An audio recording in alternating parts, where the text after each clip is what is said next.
sense some weeks, or maybe a week of a big game, that some of these players, they want it more? You see that in their approach and practice, mannerisms? I think there's excitement. I think there's there's a little bit of excitement. They recognize what's at stake, and again, going on the road, got to have again that road dog mentality.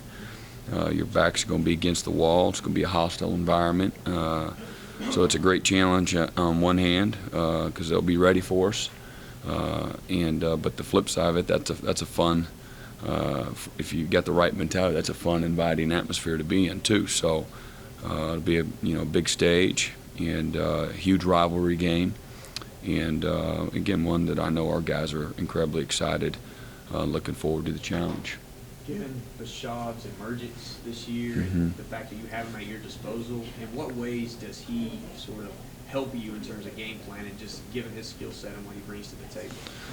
Oh, I think we've got different corners than what we played in that game as far as starters are concerned, and we're just another year of experienced, playing a little more consistently, just majoring in the minors, doing all the little things much better, and we got to play better. Even we need to play. It'll be arguably we'll need to play one of our best games and to have a chance to win.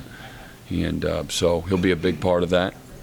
And but I've liked his consistency and both covering and tackling and staying engaged. You've been involved in rivalry games in Oklahoma, Kansas State, so you have a sense of what that's all about. I've lost 3 in a row too, by the way, and it's not fun. I've won 5 in a row, and believe it or not, the world didn't come and do an end, and so you can flip the script, believe it or not. Anything anecdotally that you've learned about this one in the year that you've been around, a year and a half now that you've been around this rivalry? Well, it means a great deal to the people of South Carolina. It's a long story, storied and tradition-rich rivalry, and one that the people here of South Carolina are incredibly passionate about, and it's a rivalry that's incredibly well respected nationally as well. So a lot of good football players will be on that field on Saturday, and a lot of great ones have played in this game for many, many years. So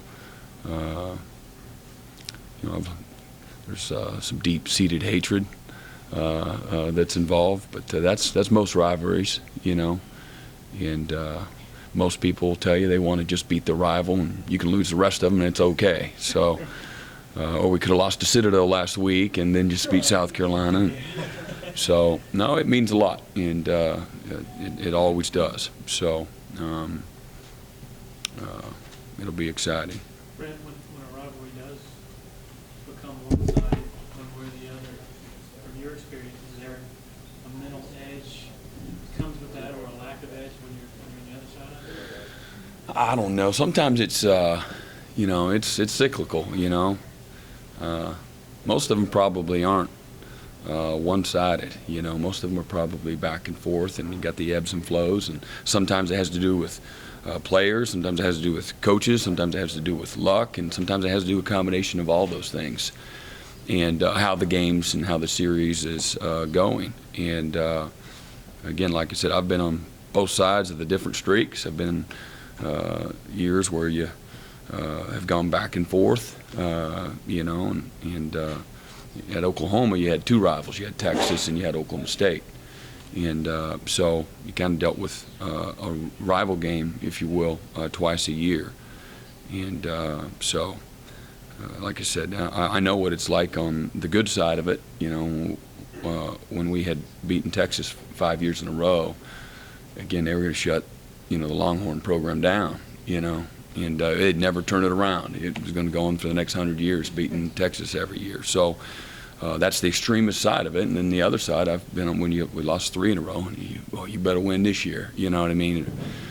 Heads are going to start rolling. So, that's just part of the gig.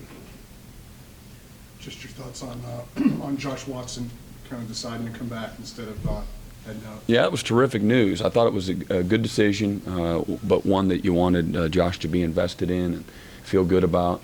I think the more he visited with people and gathered opinions and had time to kind of take a deep breath and think things through in his future in the next 35, 40 years of his life, he came to the decision that he did. But you know, it sounds like he's really at peace with it, which is obviously, again, what you ultimately want. It's, you know, obviously it's his life, he's got to live, but I think that makes us better having him here, no doubt.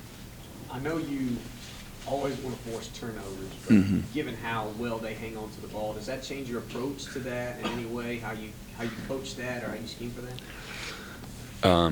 I mean, it does. You know, turnovers are going to be very important in this game, like most games. But it'll be a game where you can steal a possession. It'll be pretty big, and but you know, we emphasize them like we always do, and you know, creating them is again, it's points, it's field position, it's momentum. It does a lot of things for you. So you know, we'll need to play well, and they've been very protective of the football. So.